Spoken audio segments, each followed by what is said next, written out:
Good day, everyone. Happy New Year to all of you.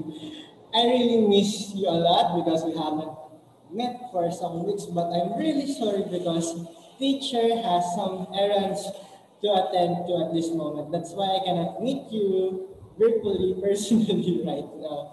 But allow me to start this year with another lesson which I will be discussing asynchronously. Okay, are you ready to listen?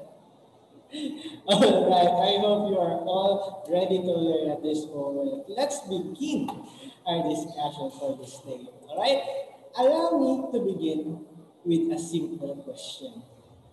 How do you turn on or turn off the appliances in your home? Do you see all of these appliances in your screen? And there's an electric fan, there's an aircon, a TV, and also a refrigerator. Okay?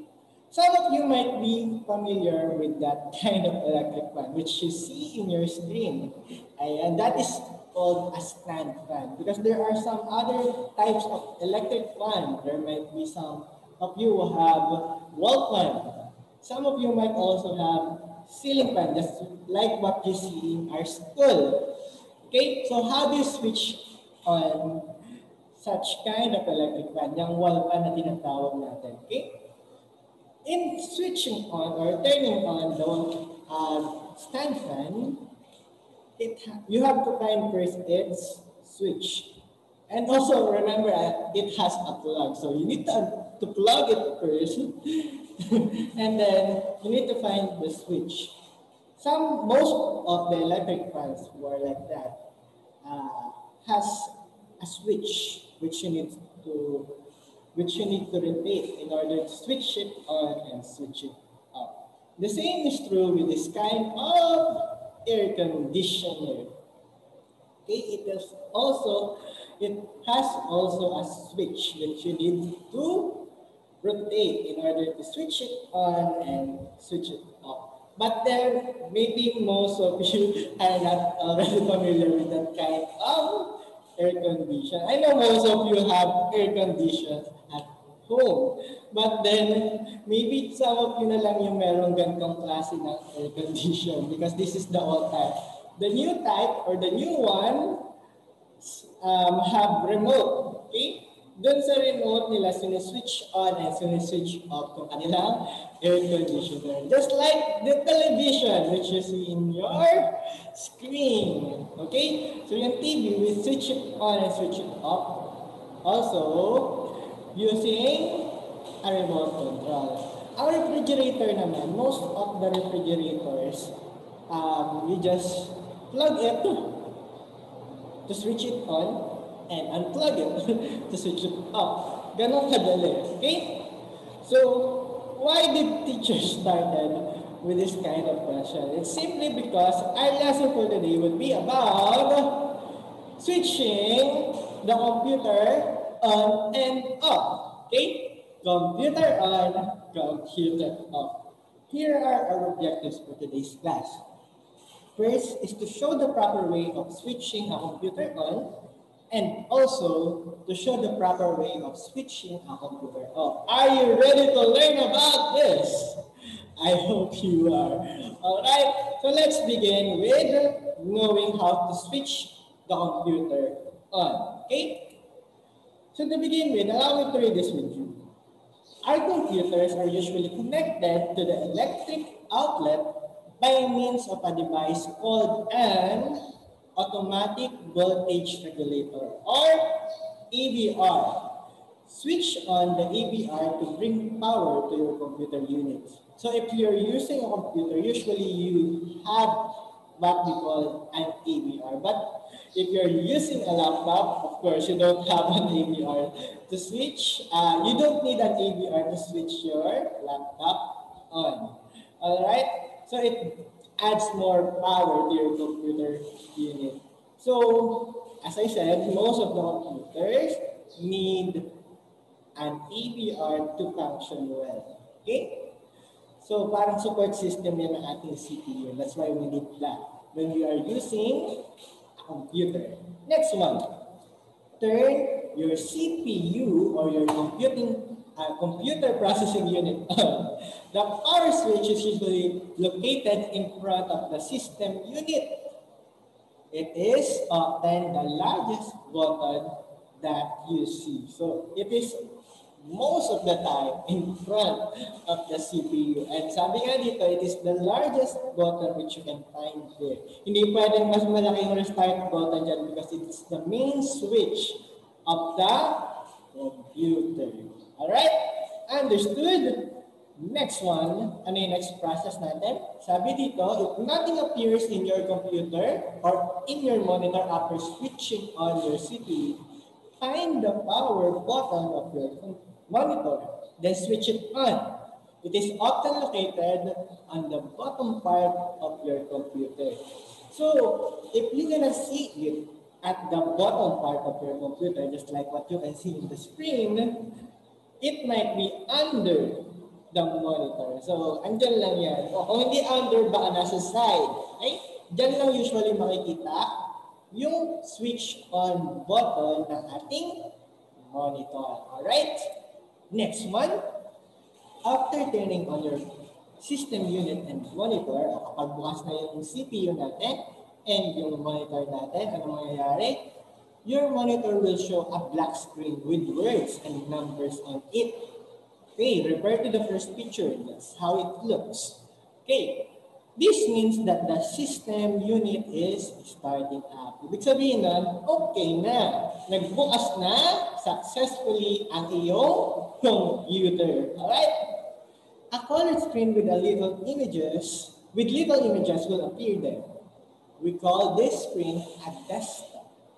The desktop can also have pictures or drawings as its background. We call this background the wallpaper. Okay? So yan yun. Yung nasa, kung ano nakikita nyo, pinakalaking mga pictures. That's what we call a wallpaper. Okay? Remember that wallpapers can be changed. Just like this. Ayan. So you can see, no? Monitors, pareho silang monitor, but it has different pictures. Kaya magkaiba sila ng picture.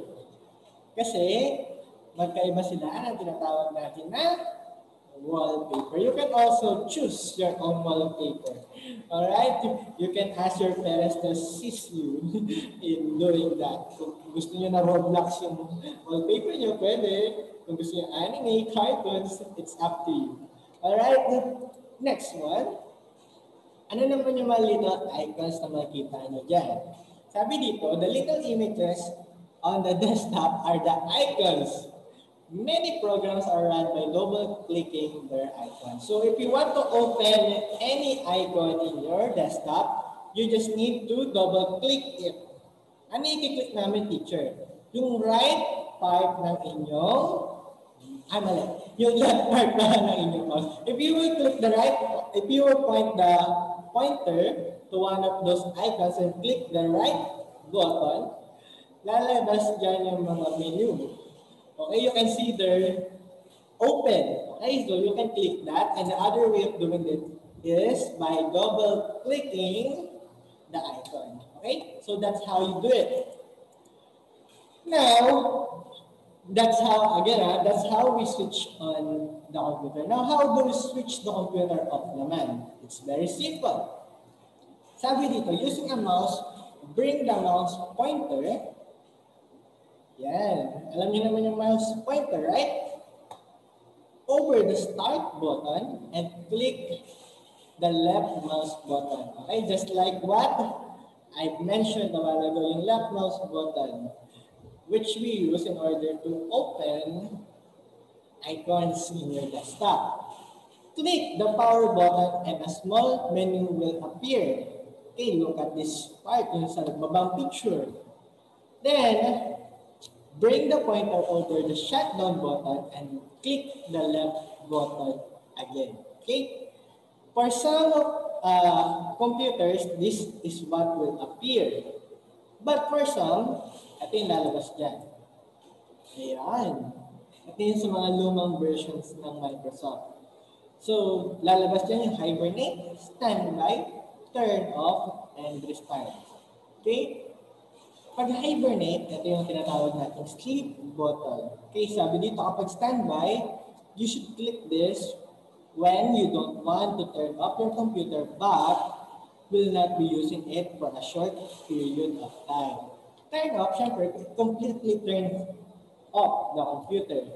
And restart, kapag gusto niyo na i-refresh lang yung inyong computer. For example, nag-lag, nag-hang, so you should click the restart button. Alright?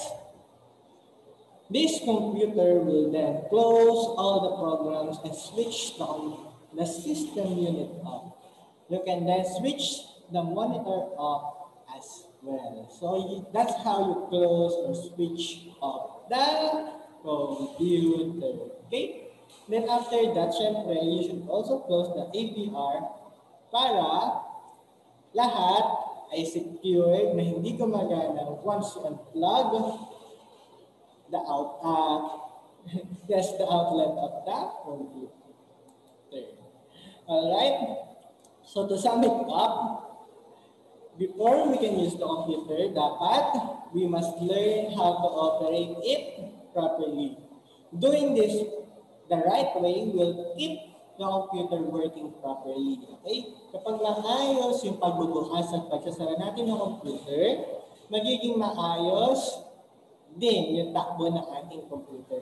Because kapag hindi naging maayos yung pagpatay at pagbukas ng computer natin, the tendency is that our computers will, of course, be destroyed easily. Okay? Madaling masisira yung computer natin kapag hindi maayos yung naging pagbukas at pagsara natin ito. Lastly, you should also remember that we should always follow the steps in switching on the computer and switching it as well off. Alright? Sige. Now, let's proceed back to the activity. Did you understand how to switch on and switch off the computers well? I hope you do. Okay? This time, our activity will not so be aligned with switching on and switching off the computer. Rather, I would like you to get your notebook and draw a blank monitor and then draw your own background or wallpaper for the desktop. Okay? I want you also to draw small icons on the side. Okay? You may choose to copy your own wallpaper or you can make your own. Please make sure that it is colorful and filled with design so that it will be more presentable when you pass it. Alright? So that would be all for now. I hope you have learned something essential from today's class. Thank you so much for listening. I hope to see you soon. Goodbye and thank you everyone. Bye-bye.